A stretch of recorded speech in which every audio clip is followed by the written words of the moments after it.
রাজধানীর উত্তরায় milestone school and কলেজের একটি ভবনে প্রশিক্ষণ বিমান বিধ্বস্ত হয়েছে বলে যে খবর ছড়িয়েছে তা সঠিক নয় বলে জানিয়েছে আন্তঃবাহিনী সংযোগ পরিদপ্তর। মঙ্গলবার এক বার্তায় এই বিষয়টি স্পষ্ট করে আইএসপিআর। ওই বার্তায় বলা হয়, মাইলস্টোনের ঘটনায় কিছু সংবাদ মাধ্যমে লেখা হচ্ছে, গতকালের বিমানটি একটি প্রশিক্ষণ বিমান ছিল। আমরা বিনীতভাবে আবারও জানাতে চাই, এটি ছিল যুদ্ধে ব্যবহারের উপযোগী একটি যুদ্ধ বিমান।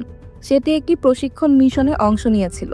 আইএসপিআর এর তথ্য অনুযায়ী গতকাল দুপুর 1টা 6 মিনিটে রাজধানীর কুর্মিটোলা বিমান বাহিনী ঘাঁটি একে খন্দকার থেকে উড্ডয়নের কিছুক্ষণ পর বিমানটি স্কুল ভবনের ওপর এসে বিধ্বস্ত হয়। প্রশিক্ষণের কাজে ব্যবহৃত চীনের তৈরি এই যুদ্ধ বিমান যান্ত্রিক ত্রুটির কারণে উত্তরার ওই স্কুল ভবনে আছড়ে পড়েছিল।